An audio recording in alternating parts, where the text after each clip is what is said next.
I've been watching the Vlogbrothers since my first year of college, which is coincidentally the same amount of time that I've been regularly drinking tea, because that's when I accidentally ended up taking a tea class for college credit. So when Hank and John announced that they were releasing a line of teas to the Good Store to finally match their coffee subscription service, I jumped to order them like as soon as I watched the video.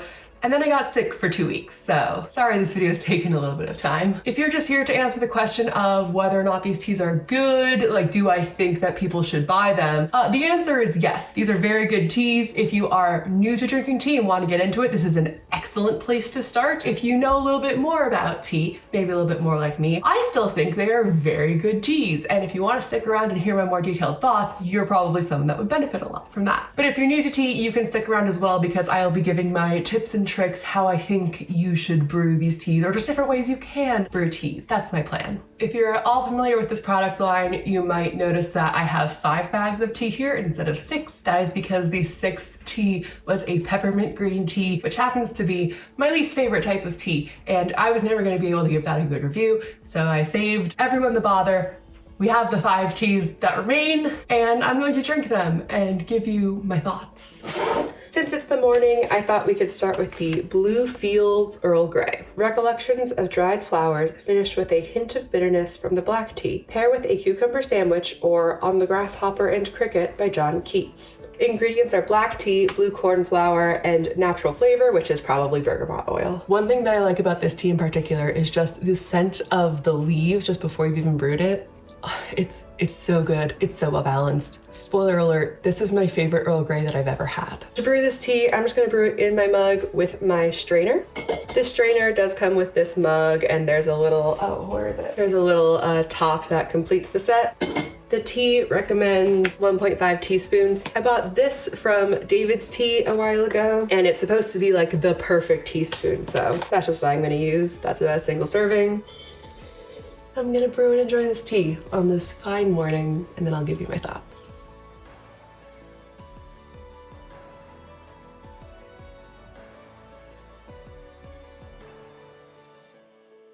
On the Grasshopper and Cricket. The poetry of earth is never dead. When all the birds are faint with the hot sun and hide in cooling trees, a voice will run from hedge to hedge about the new-mown mead. That is the grasshopper. He takes the lead in summer luxury. He has never done with his delights. For when tired out with fun, he rests at ease beneath some pleasant weed. The poetry of earth is ceasing never. On a lone winter evening, when the frost has wrought a silence, from the stove there shrills the cricket's song, in warmth increasing ever, and seems to one in drowsiness half lost, the grasshoppers among some grassy hills. As I said earlier, this is my favorite Earl Grey that I've ever had. It's just so well balanced. Usually I find the tea a bit too strong or the bergamot oil too overpowering, and I don't know if it's the corn flour that's in here or what, but it's just such a good cup. Honestly, it's so well balanced that I don't even really need the milk and honey. Like, I love making a good little tea latte. A London Fog with vanilla syrup and milk would be great too. But when I taste tested this the first time, I actually drank it completely plain, just brewed on its own, and it was so good. So this tea is definitely like a 5 out of 5. So as the sun sets on this summer day, I thought it might be nice to have a non-caffeinated tea. Now Keats & Co. has 2 non-caffeinated teas, both of which are herbal blends, which means that technically they're a tisane because they don't have any of the Camellia sinensis plant in them. Because yeah, I don't know if you know this, but all tea, all caffeinated tea comes from the Camellia sinensis plant, which looks like this. If you want to know more about this sapling, check out my how to make your own homemade tea video. So yeah, herbal teas aren't real teas, just like American cheese isn't real cheese, but that doesn't mean we don't get to enjoy them. So tonight I will be drinking the Golden Fire ginger tea. You might notice that compared to the Earl Grey, this tea is a lot more empty. That is because I have been sick for a little over a week, and this tea has been the one thing that's been keeping me going. I just keep rebrewing it and rebrewing it. I actually realized I was running low, so I had to stop so that I could film this video, and I went and I bought like grocery store ginger tea. So now that I've been drinking that, I'm really interested to see how this like compares, because when I last tried it, I hadn't had the grocery store bag stuff yet. So I'm really excited to try it again, but I'll read the description for you first. Okay. Sweet lemon perfume hides a spicy kick of ginger with a complex finish. Pair with a summer bonfire or This Living Hand Now Warm and Capable by John Keats. Ingredients: ginger, lemon myrtle, lemongrass, chamomile, rose hips, lemon peel, and cayenne.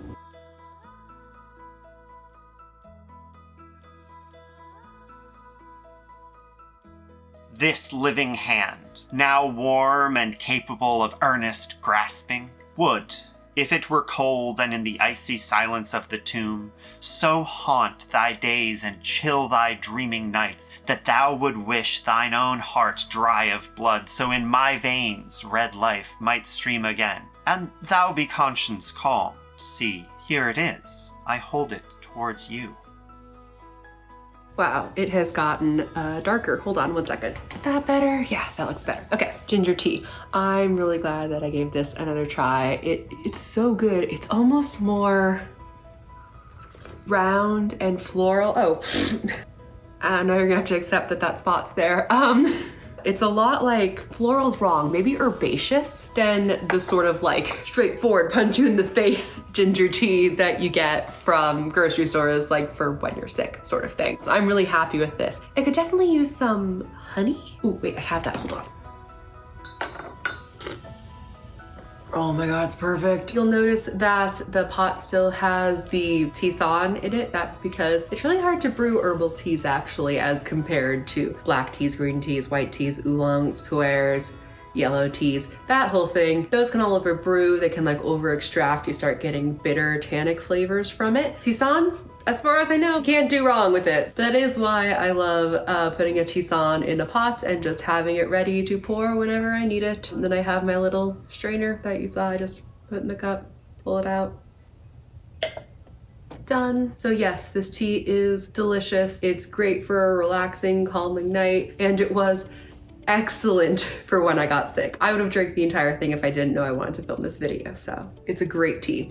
5 out of 5 again, and I'm going to drink this entire pot, so I will see you tomorrow for another caffeinated tea. Good morning. We have kind of a stressful day happening today, so I thought that we could have a bit of a more mellow caffeinated tea. So today we're going to be drinking the April Meadows green tea. Today I'd like to make a full pot, and because this is a very nice plain green tea, the only ingredients are green tea leaves in here, this tea would be great for rebrewing. A lot of teas, most teas you can rebrew. Flavored teas like the Earl Grey, sometimes I just avoid unless I, really want another cup of black tea, but you won't get the flavoring as much in subsequent cups. Anyway, so for that purpose, for the ability to rebrew the green tea, I am going to use our Breville. We call this our tea robot because we put the tea leaves in this basket.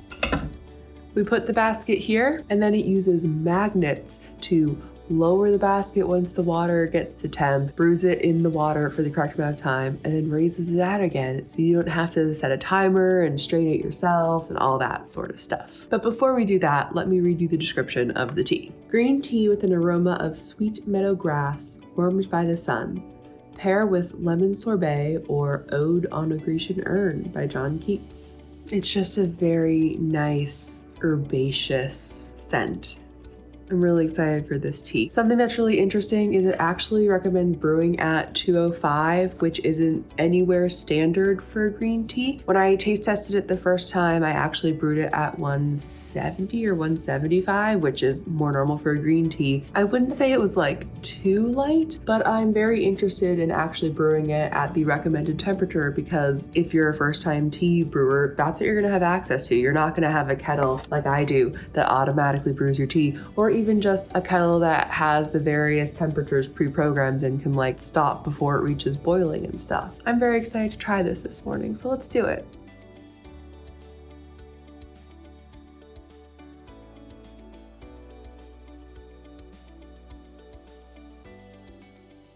Selections from Ode on a Grecian Urn. Heard melodies are sweet, but those unheard are sweeter. Therefore, ye soft pipes, play on, not to the sensual ear, but, more endeared, pipe to the spirit ditties of no tone. Fair youth, beneath the trees, thou canst not leave thy song, nor ever can those trees be bare. Bold lover, never, never canst thou kiss, though winning near the goal yet. Do not grieve, she cannot fade, though thou hast not thy bliss, forever wilt thou love, and she be fair. O Attic shape, O fair attitude, with breed of marble men and maidens overwrought, with forest branches and the trodden weed, thou, silent form, dost tease us out of thought as doth eternity. Cold pastoral, when old age shall this generation waste, thou shalt remain, in midst of other woe than ours, a friend to man, to whom thou sayest, beauty is truth, truth beauty. That is all ye know on earth, and all ye need to know. Okay, so what are my thoughts about this green tea? It's really good. It's very straightforward. It's definitely one of those green teas that would stand up to like milk and honey or like boba if you ever make boba at home. It's very much reminiscent of the strong green tea that you would be served at like a Chinese restaurant. I'm still not sure if I like it being brewed at 205. It's a little strong, but it's incredibly not bitter. It's very drinkable for me. I guess I haven't really talked about this. I'm very sensitive to bitterness. It's a curse on my palate, basically. So yeah, I was worried about brewing it at 205, but actually I can totally drink this. It's just not really my favorite kind of green tea. It's very just one or two note, very straightforward, which is probably why it's hard to overbrew and why it can be brewed at 205. But it also just isn't what I really expect from a green tea. But that being said, it's a very good green tea. And like I said, it's great for beginners because it seems like it might be hard to mess up. The one thing I will say as someone who drinks a lot of tea, including a lot of green tea, is that it's called April Meadows and it says that it has grassy notes, but compared to other green teas, so compared to all teas, green tea is going to be the grassiest kind of by default. So I understand where they're going for there. If you compare this and the Earl Grey, it definitely seems grassier. But you compare this to matcha's gonna be grassier by a mile. This is actually, I would say, more of a minerally green tea, which is delicious. I love a good minerally green tea. But if you don't drink a lot of tea, you're not gonna, care about those nuances. So who am I to judge their marketing team? 5 out of 5, my husband's favorite tea. So just because it's not my favorite tea doesn't mean it's not, someone else's favorite tea of the 5 teas, to be clear. And I'm gonna keep working on my Lego. Or maybe I'm gonna go edit this. I'm probably gonna go edit this, honestly. See you later. Good evening. It's time for another non-caffeinated herbal blend tea, and the only one remaining is the Evensong Chai. This tea uses rooibos as its base, so instead of having a black tea or another Camellia sinensis, it uses rooibos leaves. So it kind of looks like tea, but it's not. It's not quite tea. It's a tisane again. Rooibos has a really great base flavor, and with chai spices on top of that, it's really good. Honey sweet rooibos balanced by dark clove and floral cardamom. Pair with a warm blanket or On Peace by John Keats. Ingredients: rooibos, ginger, lemongrass, cinnamon, clove, cardamom, pink and black peppercorn, cayenne, and natural flavor. This tea smells so good and so spicy. It's just everything that you want for a nice chai at home. Oh, I'm so excited. Okay. Oh, I am going to brew this in a slightly different way from before. I have these little, essentially make your own tea bags. So you take one of these little pouches, you fill it with tea, you use the strings to cinch it up, and treat it like a normal tea bag. So that's what I'm gonna do.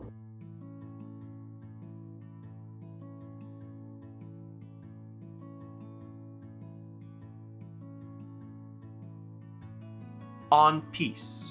Oh, peace, And dost thou with thy presence bless the dwellings of this war-surrounded isle, soothing with placid brow our late distress, making the triple kingdom brightly smile?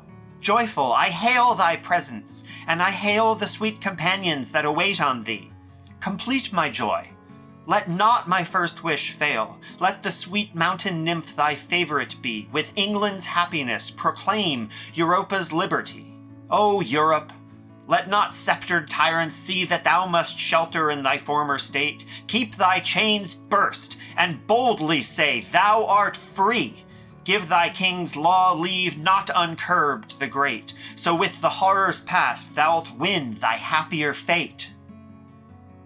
The tea is so cozy, I almost forgot that I had to record my thoughts. It's a very sweet tea, like even without the honey that I put in there, like it just has a very sweet, spicy vibe about it. It's a really good tea. It's probably, I would say it's my favorite spiced tea that I have right now. And it's definitely my favorite of the 5 teas from the good store. So that's high praise. It's definitely a tea that I can steep over and over, at least for a little bit, especially if I actually take it out of the mug and don't just drink it with the bag still in there. I'm so sorry, I just don't know what to say. It's just a really tasty, delicious tea, and I love drinking it, and I highly recommend it as a non-caffeinated option. Before I go to bed, there's one more thing I wanted to do tonight. I don't know if you've noticed, I've been trying really hard to brew every tea a different way. And at this point, pretty much the only new way is to not hot brew the tea, but to cold brew the tea. Basically, I'm just gonna be putting the next tea,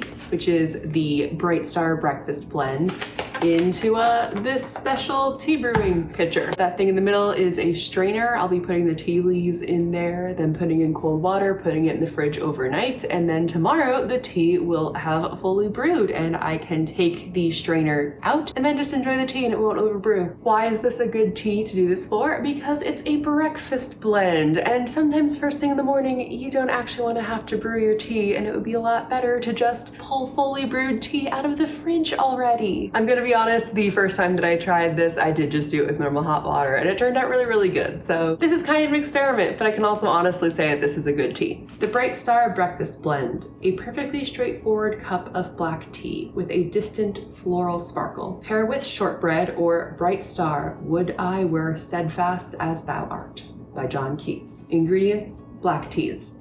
I am going to be using a little more tea than I normally would because when something is cold, it kind of like deadens your palate to it. So in order to really taste the tea, we should use maybe twice as much as I normally would. So let's do that.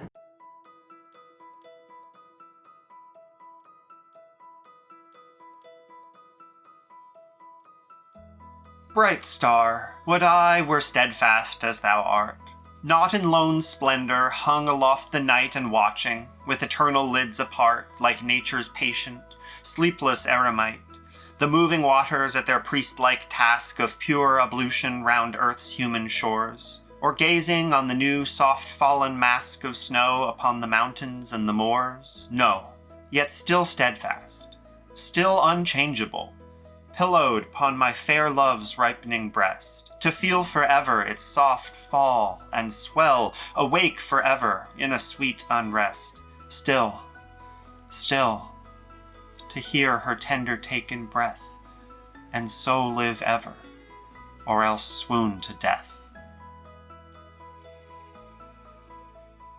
I am so excited with this little cold brew experiment. I had no idea what it was going to taste like cold brewed, and it's so light. There's a little bit of tannicness in there, but that's pretty normal for a breakfast blend. That's just what the black tea leaves kind of have in them to give up. It's totally drinkable. I don't know if I would call it floral. It's not really herbaceous. It's a little minerally. Yes, I'm trying to remember my tea tasting chart notes. It's very complex and deep. Like it almost reminds me of like mead, like honey wine. It's really, really good. It's also good brewed normally, but this is definitely my preferred brewing method for this. This is delicious and lovely. Wow, I'm very pleasantly surprised. Let's discuss the last thing worth talking about with Keats & Co., the price. One of these bags contains 2 ounces of tea and costs $22. Now, if you get a subscription or you bundle the tea with other types of tea, the price goes down a little bit, but let's go with the base cost, $22. I checked my local tea shop to see what their prices were for 2 ounces of tea, and while some of them did match or exceed $22, those were mostly the specialty teas, the ones that are very high quality or are hard to source. The teas that I would compare to these were significantly less than $22. But there's another factor to Keats & Co. tea, which is the good in the good store. John Keats, the poet that Keats & Co. is named for and whose poetry we have been enjoying this whole video, died of tuberculosis at just 24 years old. And even still, 1.5 million people die of tuberculosis every year. Nowadays, we actually have tests and treatments for tuberculosis that just can't reach the people that need them because of transportations and other costs. And the Good Store wants to fight that, so 100% of the proceeds of Keats & Co. tea goes towards testing and treatment for tuberculosis. So it's really difficult for me to even know, is that price worth it? Because again, we're not just talking about the tea, we're also talking about helping save lives. Ultimately, I think the choice about whether or not to get a subscription to Keats & Co. tea is up to each individual, but I can say definitively, it is really good tea. Like, I'm drinking it now. I didn't have to choose the Evensong chai as my drink of choice for filming this part, but I genuinely love it and I wanted to drink it, especially after editing my review of it like an hour ago. So I still have a subscription to get this every 8 weeks. So that's my review of Keats & Co. tea from the Good Store and the Vlogbrothers Hank and John Green. I really hope you enjoyed it. I will have a link to the tea section of the Good Store below. I will link all of the various glass and teaware that I showed off because honestly, why gatekeep if I don't have to? While you're down there checking out those links, maybe give this video a like, maybe leave a comment talking about which tea you'd be the most excited to try. And if you want to stick around, I have some other really cool videos for you. I recently tried out candle making for the first time and ended up reviewing 2 separate kits, one from a big box store and one from an indie store. So if you like this review, you will love that review. If you specifically like tea videos, I have a whole playlist for you all about that. Some reviews, some thoughts, the how I grew my own tea video. And ultimately, I'm just really grateful that you watched this whole video. Thank you so much, and I hope to see you real soon. Cheers. Oh, that's hot.